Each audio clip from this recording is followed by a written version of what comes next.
Welcome to बिंदास with math. Math की दुनिया में आपका स्वागत है। आज हम क्लास 10 का चैप्टर नंबर फर्स्ट मैथ का रियल नंबर करेंगे, जिसे हिंदी में वास्तविक संख्या कहा जाता है।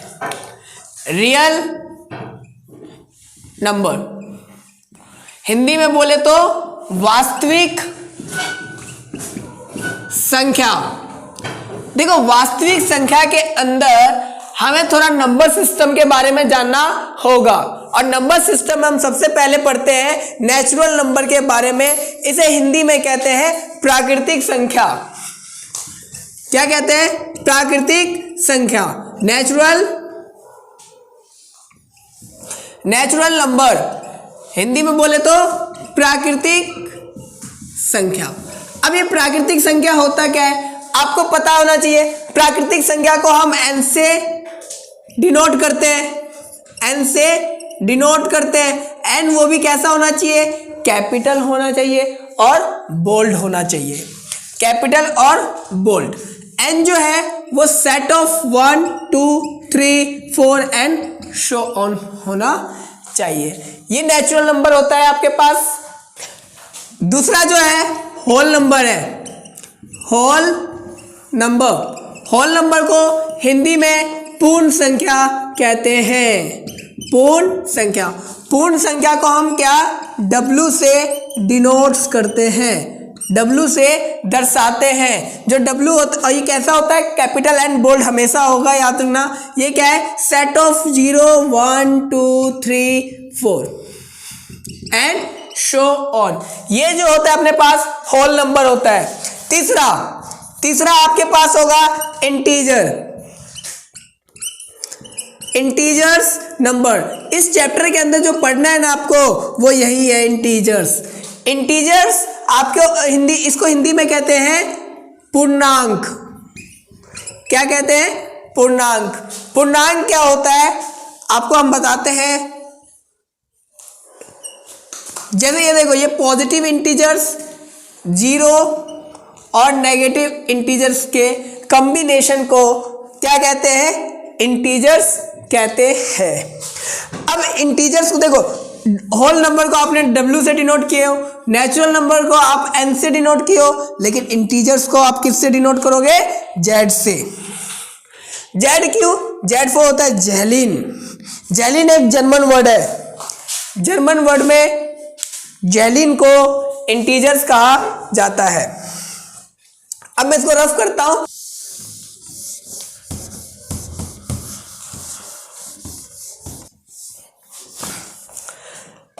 देखो, इंटीजर्स क्या है? आपके पास Z है। जो Z है ना, वो क्या होता है? Set of all negative natural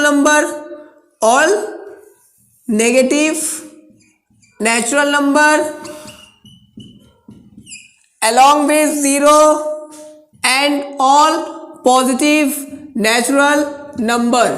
ये सभी आपके पास क्या होते हैं? इंटीजर्स होते हैं। ठीक है, ये इंटीजर्स है।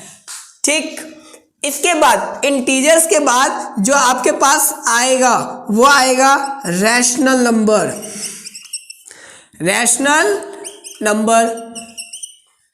नंबर को आप क्या क्यू से डिनोट करते हो। ठीक है, Q4 होता है क्वोशिएंट।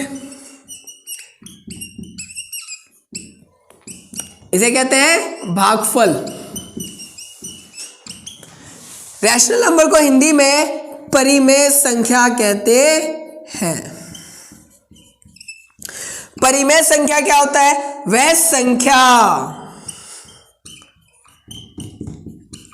जिसे P/Q के रूप में लिखा जाए, जहां P और Q क्या होना चाहिए? पूर्णांक, और Q does not equal to 0। अगर Q 0 हो गया है ना, देखो, अगर अंश हर 0 हो गया तो इसकी जो वैल्यू मिलेगी ना, नॉट डिफाइंड, अपरिभाषित। आप इसे परिभाषित नहीं कर पाओगे। ठीक है, इसलिए Q जो है ना वो 0 नहीं होना चाहिए। रैशनल नंबर के बाद अब जो हम पढ़ेंगे वो होता है इरेशनल नंबर।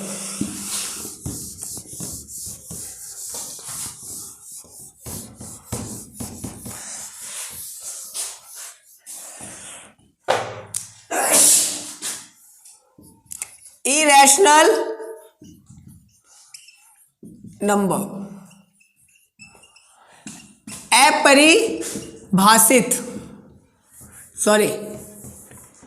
अपरिमेय संख्या होता है। अपरिमेय संख्या वह संख्या जिसे P/Q के रूप में ना लिखा जा सके उसे इरेशनल नंबर कहते हैं। जब हमने रैशनल पढ़े, इरेशनल पढ़े, तो आप देखो रियल नंबर की बारी आती है। जो रियल नंबर होता है वास्तविक संख्या, वो क्या होते हैं? कॉम्बिनेशन ऑफ रैशनल नंबर और प्लस इरेशनल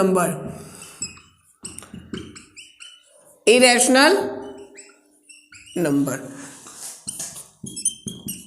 हिंदी में बोले तो परिमेय संख्या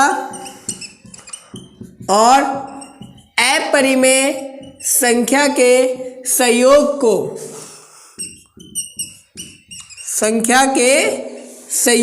को क्या कहा जाता है? वास्तविक संख्या कहा जाता है। वास्तविक संख्या कहा जाता है। ठीक है, तो याद रखना। ठीक है, जो परिमेय संख्या है, अपरिमेय संख्या के संयोग को ही आप क्या कहोगे? वास्तविक संख्या कहोगे। तो जितने भी आपके पास रैशनल नंबर होंगे वो आपके रियल नंबर है, जितने भी आपके पास इरेशनल नंबर होंगे वो सभी क्या है? रियल नंबर कहलाते हैं। रियल नंबर आपने समझे क्या होता है? सभी परिमेय संख्या और सभी अपरिमेय संख्या के संयोग को क्या कहते हैं? रियल नंबर कहा जाता है, वास्तविक संख्या कहते हैं। अब इसके अंदर हम समझते हैं इवन नंबर मतलब सम संख्या क्या होते हैं? वह संख्या जो 2 का गुणज हो या 2 से डिवाइड हो, वो सभी क्या होते हैं? सम्स होते हैं। या आप एक ऐसे कह सकते हो 2n के रूप का हो, 2n के रूप का हो, जहां n एक प्राकृतिक संख्या है, जहां n जो है एक प्राकृतिक संख्या है। अब देख सकते हो 2n क्या क्यों बोला? जैसे n की जगह आप 1 रख लो तो क्या मिलेगा आपको? 2।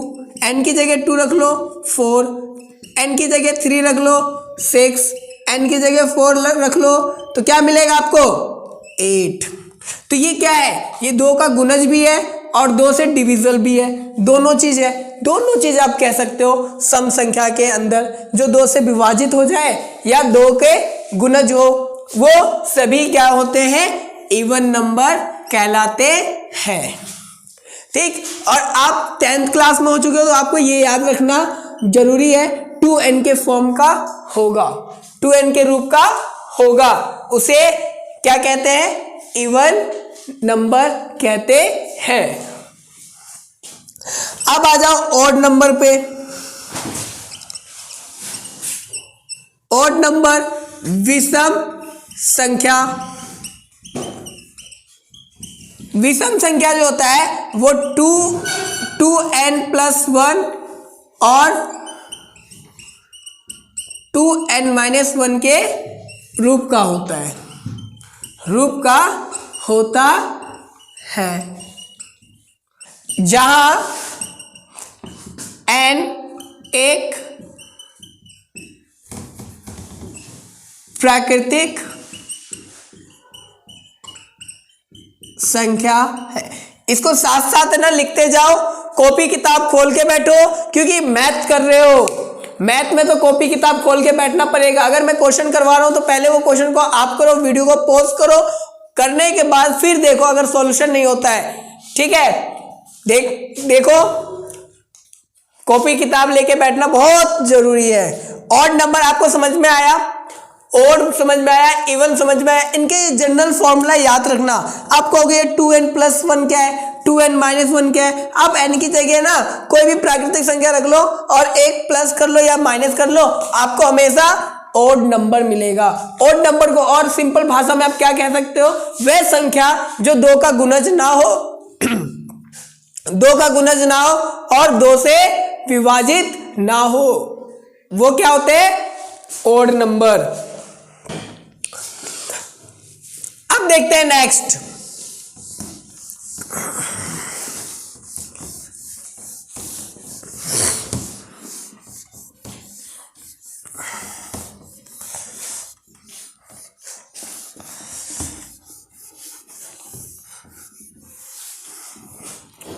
अब देखेंगे प्राइम नंबर।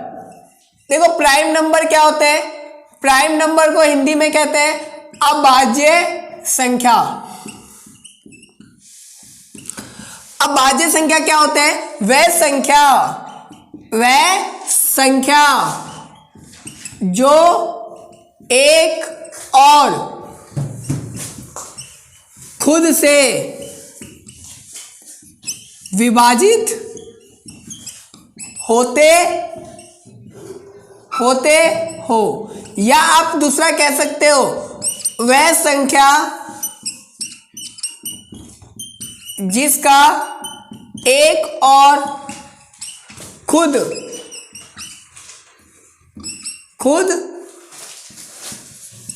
गुणनखंड हो। वह संख्या जिसका एक और खुद गुणनखंड हो, उसे आप क्या कह सकते हो, प्राइम संख्या कह सकते हो। एग्जाम्पल के तौर पे 2, 3, 5, 7, देखो 9 नहीं होगा, 10 नहीं होगा, 11 एंड एक्सेट्रा एक्सेट्रा। सबसे छोटी प्राइम नंबर जो होती है वो होती है 2। अब बात आती है एक क्यों नहीं है। देखो एक का तो एक फैक्टर है और ये खुद भी फैक्टर है, लेकिन ये एक तो एक ही काउंट होगा ना। जैसे आप 2 का देख रहे हो, ये एक का भी फैक्टर है, 2 का एक भी फैक्टर है और 2 खुद भी है। यहाँ पे 2 अलग अलग है, मतलब 2 फैक्टर होना चाहिए, 2 गुणनखंड हो, उसे आप क्या कहोगे, प्राइम नंबर कहोगे, अभाज्य संख्या, ठीक। और जो एक होता है, एक ना तो प्राइम ना तो अभाज्य संख्या है और ना ही भाज्य संख्या, ठीक है। अब समझते हैं हम कंपोजिट नंबर। कंपोजिट नंबर को हिंदी में कहते हैं भाज्य संख्या। कंपोजिट नंबर को हिंदी में कहते हैं भाज्य संख्या।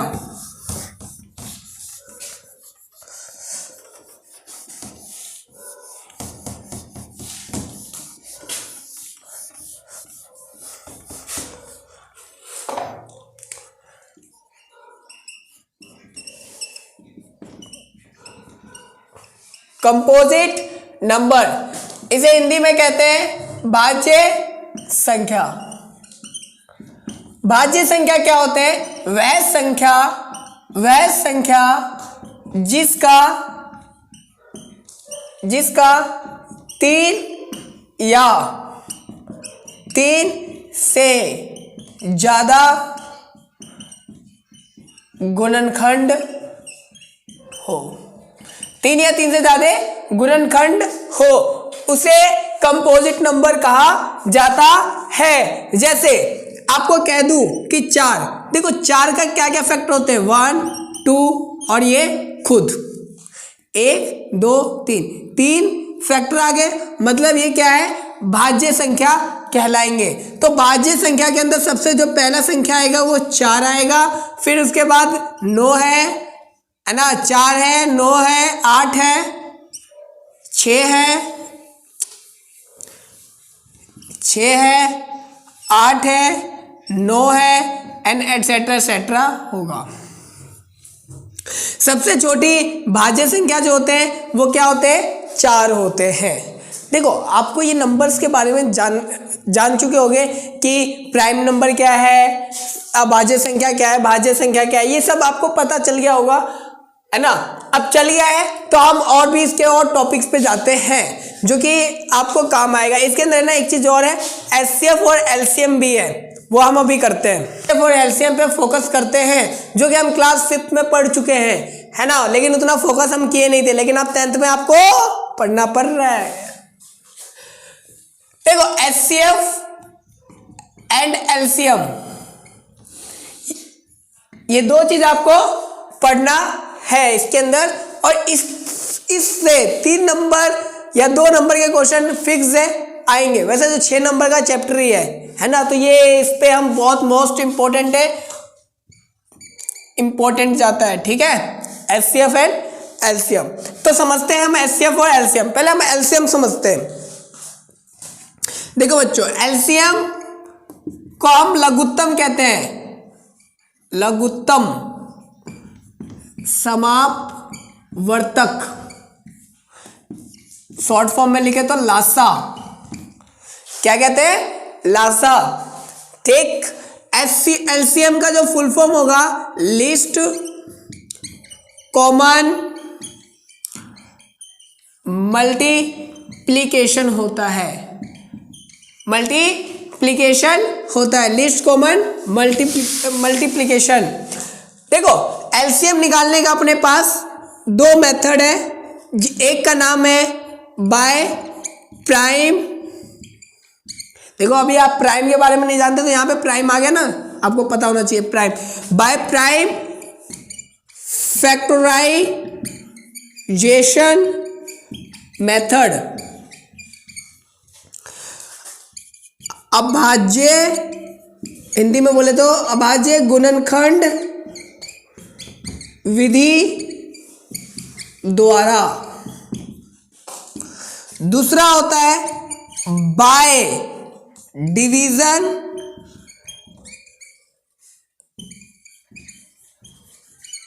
मेथड,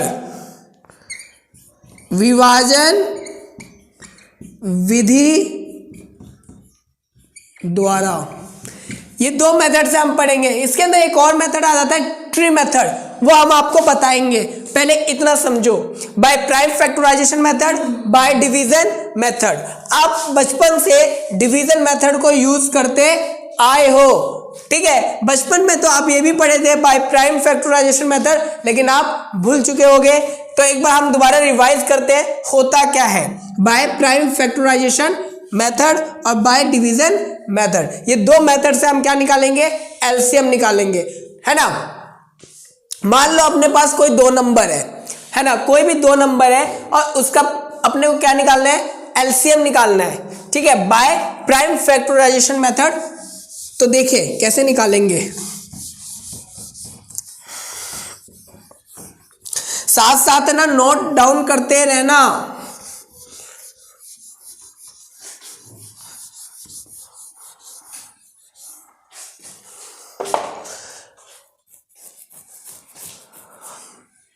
बाय प्राइम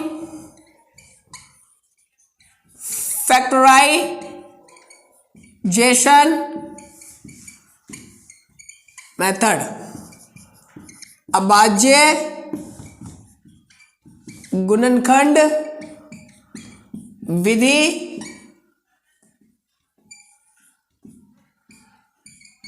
द्वारा। मान लो आपके पास कोई 2 नंबर है, 16 और 18 ही मान लेते हैं। इसका अपने को क्या निकालना है, एलसीएम निकालना है बाय प्राइम फैक्टराइजेशन मेथड। एक और मेथड होता है एक प्राइम, ये क्या है, प्राइम फैक्टराइजेशन मेथड है, उसको कहा जाता है फैक्टराइजेशन मेथड। तो हम देखो प्राइम फैक्टराइजेशन मेथड करेंगे, मतलब इसके प्राइम नंबर चाहिए, क्या चाहिए, प्राइम नंबर चाहिए। तो 16 लिख दो और 18 लिख दो। अपने को 16 का प्राइम फैक्टराइजेशन मेथड क्या चाहिए, है ना, प्राइम नंबर चाहिए, फैक्टर चाहिए, इसके टुकड़े चाहिए, ऐसा टुकड़ा चाहिए कि इससे डिवाइड कर दे तो इसका जो रिमाइंडर मिले वो क्या मिले, 0 मिल जाए। तो देखो 16 का सबसे पहले क्या फैक्टर होगा, 1, फिर क्या हो सकता है बताओ, 2 होगा, फिर 2 हो सकता है ना, फिर 2, ये भी 2। ये क्या है, प्राइम फैक्टराइजेशन है। अब बोलोगे सर ये आया कैसे, ये आया कैसे, देखो यहाँ पे है ना 1 मत लिखना, क्योंकि 1 प्राइम नंबर नहीं होते, तो 1 लिखने की जरूरत नहीं है। 16 को क्या करो, देखो यहाँ पे रफ कर रहा हूँ, थोड़ा सा रफ कर रहा हूँ, आप भी कर सकते हो। 16 का फैक्टर ऐसे लिखते हैं, प्राइम फैक्टर 2, 8, 2, 4, 2, 2, छोटे क्लास में हमने ऐसे सीखे थे, है ना। तो 2, 2, 1, 2, 3, 4, तो 4 टाइम्स 2, 2, 2, 2। अब 18 का लिखना है, तो 18 का लिखो, 18 का लिखोगे क्या आएगा, 2, 9, 3, 3, 2, 9, 3, 3। अब एलसीएम क्या कहता है ना, लीस्ट कॉमन मल्टीप्लिकेशन, इसके अंदर अलग तरीके से होता है, अभी मैं वो भी तरीका बताऊंगा कि लीस्ट कॉमन मल्टीपल क्या कह रहा है, ठीक है, मल्टीप्लिकेशन क्या कह रहा है। तो देखो ये जो कॉमन होगा ना उसे 2 बार लिखो, ये जो कॉमन है उसे 1 बार लिखने का, ठीक, जो अनकॉमन है उसे एज इट इज लिख दो।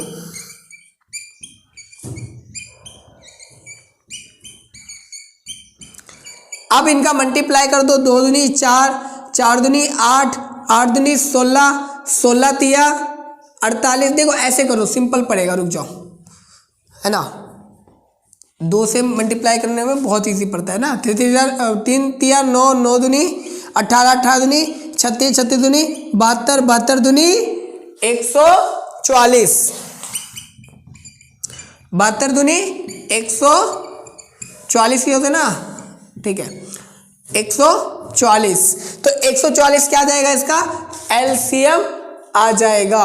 अब देखो डिवीजन मेथड,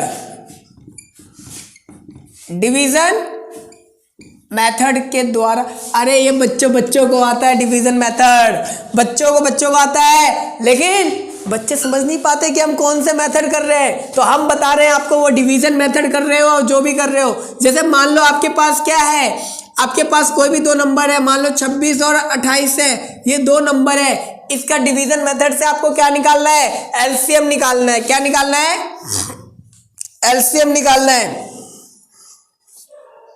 तो आप क्या करोगे, देखो ऐसे बनाओगे, ऐसे बनाना क्यों ना, इस तरीके को कहते हैं डिवीजन मेथड। आप डिवाइड ही तो करते हो, देखो ध्यान से, डिवाइड ही तो करते हो, और एलसीएम के अंदर हम सबसे पहले क्या करते हैं, छोटा टेबल लेते हैं। तो देखो ये 2 से कट रहा है, ये भी 2 से कट रहा है, तो कितने बार में कटेगा, देखो कितने बार में कट रहा है, 13 बार में। ये कितने बार में कट रहा है, 14 बार में। अब देखो यहां से स्टार्ट होता है, ये दोनों कट रहा था तो काट दिए, लेकिन एलसीएम के अंदर क्या होता है, कोई भी एक कटेगा छोटे टेबल से, उसको काटना पड़ेगा।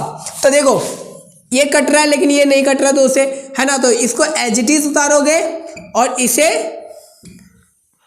ऐसे लिख दोगे। फिर देखो 13 है ना, नहीं सबसे छोटा कौन है, 7 है ना, सबसे छोटा 7 है, तो 7 1 जा 7, 13 को एज इट इज लिख दो। अब 13 के टेबल, 13 क्या एक प्राइम नंबर खुद है ना, 13 एक प्राइम नंबर है, तो उसको भी एज इट इज लिख दो। यहाँ पे हमेशा आपके पास प्राइम नंबर ही आएंगे, क्या आएंगे, प्राइम नंबर। अगर प्राइम नंबर नहीं आ रहे ना तो आपका एलसीएम गलत है, क्या आएंगे, प्राइम नंबर। अब क्या करते हैं प्रोसेस कि इसको हम मल्टीप्लाई कर देते हैं, 2 मल्टीप्लाई में 2 मल्टीप्लाई में 7 मल्टीप्लाई में 13, है ना, इसको मल्टीप्लाई करके यहाँ पे लिख देंगे हम, कितना होगा, 13 सत्ते कितना होता है, 13 सत्ते 91, 91 दूनी कितना होता है, 182, 182 दूनी कितना होता है, 364, सही बोला ना, है ना। ये 2 मेथड समझ में आया। एचसीएफ भी निकालोगे ऐसी, एचसीएफ निकालने का लेकिन 3 मेथड है बाबू। कितना मेथड है? 3 मेथड। अब वो 3 मेथड देखते हैं हम कौन कौन सा है। बच्चों देखो एचसीएफ है ना, इंपॉर्टेंट तो है, पेपर में आपके इससे क्वेश्चन छपेगा। मैंने पहले बोल दिया कि 3 से 2 नंबर में 100% आना है, क्योंकि 6 नंबर का तो टॉपिक ही है। एचसीएफ को हिंदी में कहते हैं महत्तम समापवर्तक।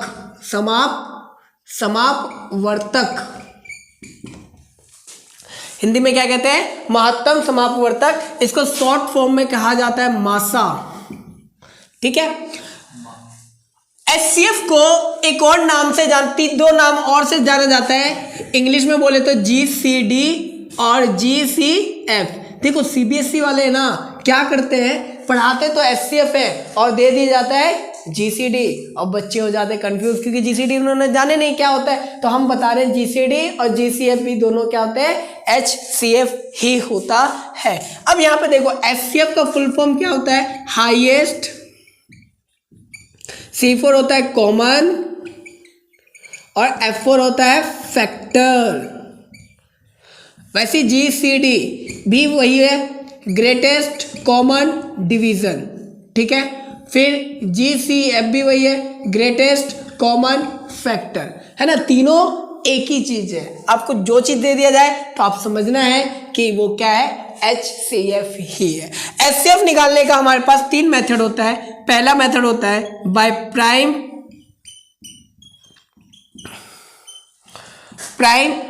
फैक्टराइजेशन मेथड, एंड सेकंड होता है, इसे हिंदी में कहते हैं अभाज्य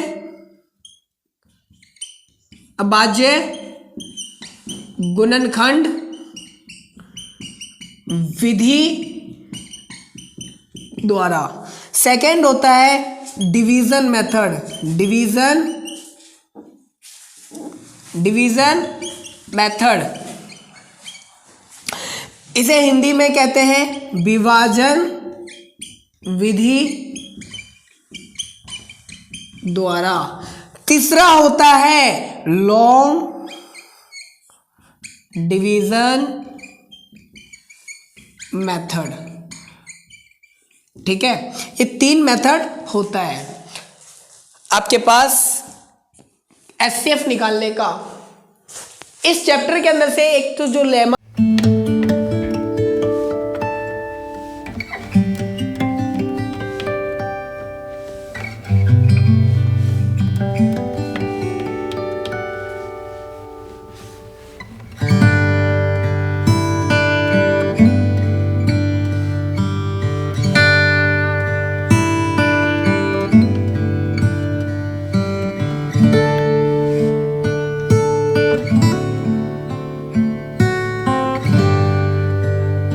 देखते हैं पहला प्राइम फैक्टराइजेशन मेथड क्या होता है।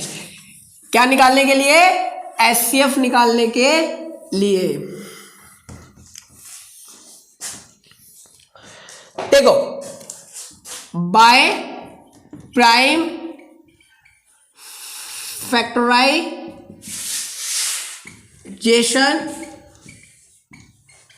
मेथड, अभाज्य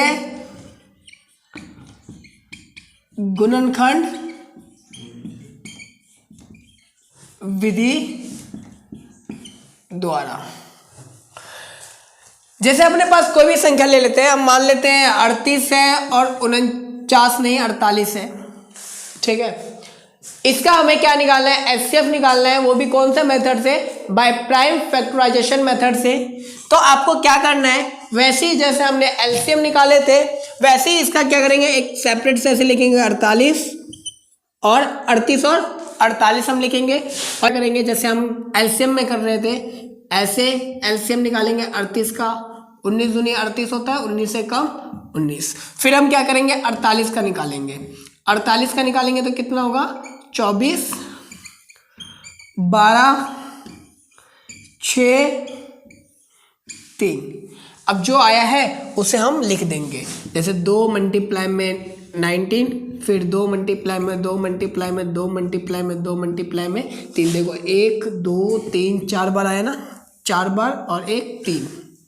ठीक है, अब एचसीएफ के अंदर क्या होता है कि इसके अंदर जो कॉमन है ना उसे एक बार लिखो और अनकॉमन को लिखना नहीं होता, लेकिन एलसीएम में हम क्या कर रहे थे, जो अनकॉमन होता था उसे भी हम यहाँ पे राइट करके मल्टीप्लाई करते थे। तो ये जो 2 आया ना, जो जितना कॉमन होगा बस उतना ही लिखना। मान लो सपोज दैट यहाँ पे और कुछ होता है इसके जगह, है ना, अब वो कॉमन आ जाता, जैसे मान लो 19 कॉमन आ जाता, तो ये क्या करते 19 को कॉमन ले लेते और यहाँ पे लिख देते, लेकिन 19 तो कॉमन आया ही नहीं है तो इसे हम नहीं लिखेंगे। ठीक है, तो अब जो कॉमन आया, 2 ही कॉमन आया है, सिर्फ इसको छोड़ दो, तो ये क्या हो गया आपके पास HCF आ गया, वो भी किस मेथड से, प्राइम फैक्टराइजेशन मेथड से। हम इसके जब क्वेश्चन करेंगे ना तो और बेटर समझ में आएगा, अभी बस हम क्या कर रहे हैं, रफली टॉपिक कर रहे हैं। ठीक है, आप समझते हैं डिवीजन मेथड क्या होता है।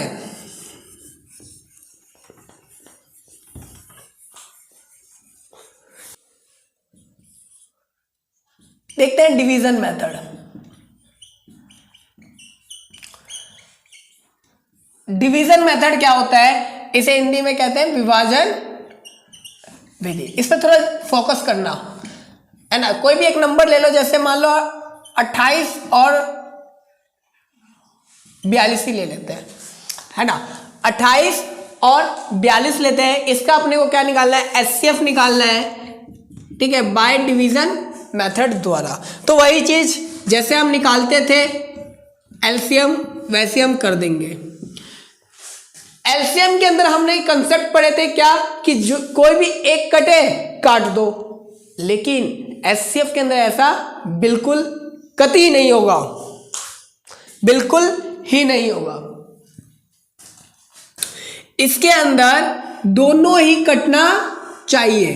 तो ये 2 से कट रहा है तो 14 दूनी 28 और ये कितना होगा 21, है ना, हो जाएगा। अब देखो क्या कुछ कट रहा है, ये 2 के पाड़े में आता है, नहीं आता, 3 के पाड़े में, 4 के पाड़े में, ऐसे करके देखो ये किसी के पाड़े में ऐसा कोई भी कॉमन नहीं है जो कि इसके अंदर आता हो। तो कोई सा नहीं आता तो इसे छोड़ दो, जहां छोड़ दिए उसके ऊपर वाला जितने भी होंगे उसे मल्टीप्लाई कर लो, वो आपका आंसर होगा। तो यहाँ पे सिर्फ 2 ही है तो 2 ही क्या होगा इसका HCF, है ना। मान लो आपके पास यहाँ पे हो जाता 40 हो जाता, 40 लेके करते हैं एक बार, तो क्या होता,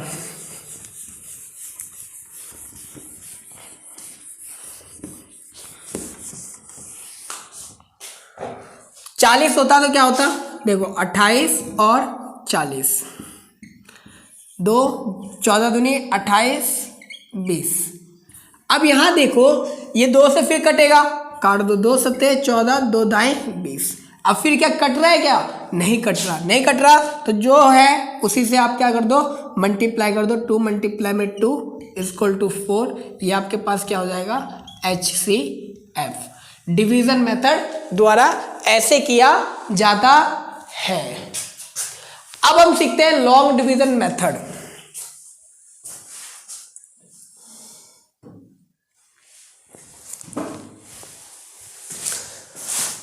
आज समझते हैं आप लॉन्ग डिवीजन मेथड।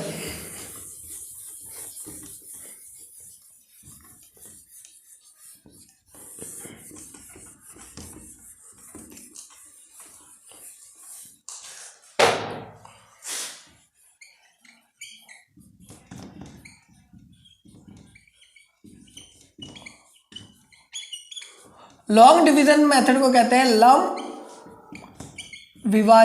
लंबा विभाजन विधि द्वारा। देखो लंबा विभाजन विधि द्वारा कैसे होगा, डिवाइड के ही थ्रू होगा, डिवाइड जैसा ही है ना।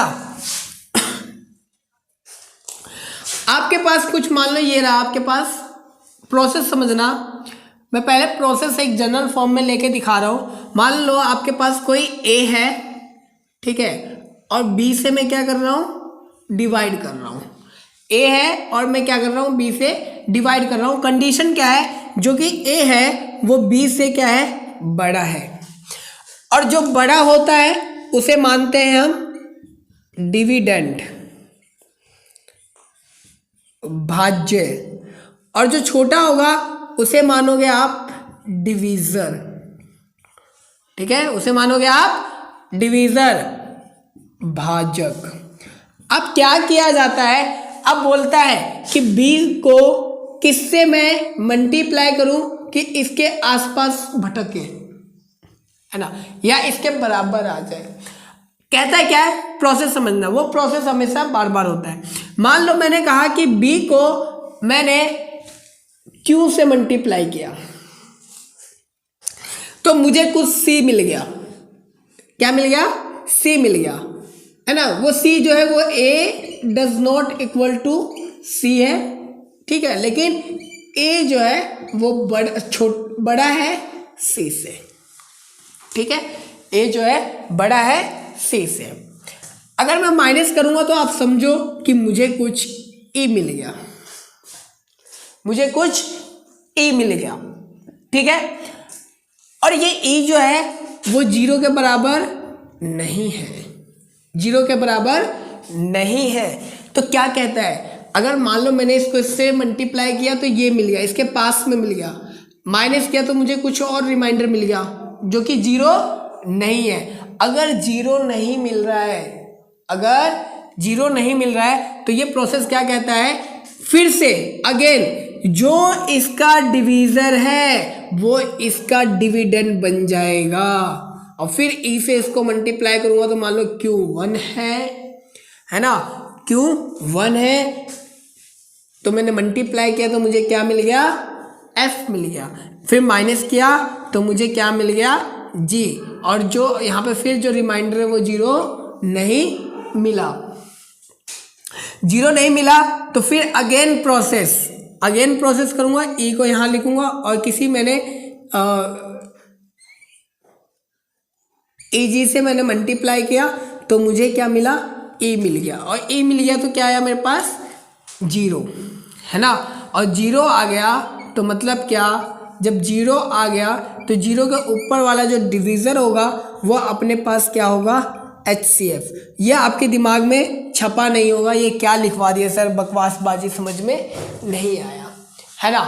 कोई बात नहीं, नहीं आया है, बस इतना समझो कि ये डिवाइड करोगे, फिर जो रिमाइंडर बचेगा फिर अगेन उससे डिवाइड करते जाओगे, जब तक 0। यूक्लिड्स ने इस पे, यूक्लिड्स डिवीजन लेमा है क्या, ये एक प्रोसेस है क्या निकालने का, आपको HCF निकालने का एक प्रोसेस कहता है। इसने एक एल्गोरिथम भी दिया था। एल्गोरिथम क्या होता है, एल्गोरिथम जो होता है किसी भी काम को स्टेप बाय स्टेप सॉल्व करने के प्रोसेस को एल्गोरिथम कहा जाता है। ठीक है, आप आगे पढ़ोगे, जैसे कंप्यूटर में करोगे तो वहाँ भी एल्गोरिथम होता है हर चीज़ का। जैसे बाइक चलाने का एक एल्गोरिथम है कि पहले की डालो, फिर सेल्फ मारो, फिर एक्सीलेटर दो, क्लच दबाओ, गियर तोड़ो और बाइक चल जाएगा। ये एल्गोरिथम करना पड़ता है ना। जैसे आपको मैगी बनाना है तो क्या करते हो, कढ़ाई रखते हो, पहले चूल्हा ऑन करते हो, माचिस जलाते हो, चूल्हा ऑन करते हो, फिर उसके बाद क्या करते हो, उस पर कढ़ाई डालते हो, कढ़ाई में फिर पानी डालते हो, फिर मैगी डालते हो, फिर मसाला डालते हो, फिर 2 मिनट के लिए ढक देते हो, फिर प्लेट में डाल के चम्मच से निकाल के खा लेते हो। ये क्या है, एक तरह का एल्गोरिथम है। वैसे यूक्लिड्स ने दिया था एल्गोरिथम, आपको HCF निकालने का, फाइंड करने का एल्गोरिथम दिया था, जिसे कहा गया है यूक्लिड्स डिवीजन एल्गोरिथम, या आप उसे लेमा भी कह सकते हो।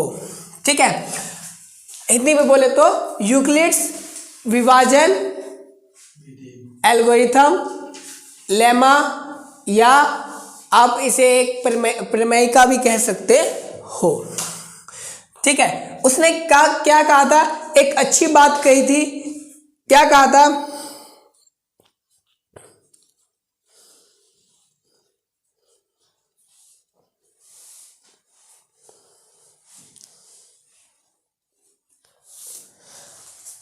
देखो यूक्लिड्स डिवीजन लेमा ने क्या कहा था, अगर आपके पास कोई भी 2 पॉजिटिव इंटीजर्स है तो वो कोई भी दो पॉजिटिव इंटीजर मान लो, जैसे मान लो ये आपके पास a और b क्या है, ये दोनों ही पॉजिटिव इंटीजर्स है ना, धनात्मक पूर्णांक है। तो बोला था ये एग्जिस्ट करेंगे कैसे, यूनिक एक इसकी एक एग्जिस्ट होगी जो कि वो क्या होगा, क्यू आर क्या होगा, यूनिक एग्जिस्ट करेगा, ठीक है, एक खास एग्जिस्ट होगा ये, ठीक है, जिसे जिसे जिसे ये सेटिस्फाई करेगा, जो कि इक्वेशन क्या होगा ऐसे, a equal to b q plus r, where जो r जो होगा वो 0 से बड़ा होगा और बराबर होगा, लेकिन इस b से छोटा होगा हमेशा। ये रिलेशन उसने बताया था यूक्लिड्स डिवीजन लेमा ने, ठीक है। वैसे इस टॉपिक से कोई क्वेश्चन आने वाला नहीं है, ये आपके सिलेबस में नहीं है, ठीक है। और इसका यूज हम क्या करते हैं, एचसीएफ निकालने के लिए हम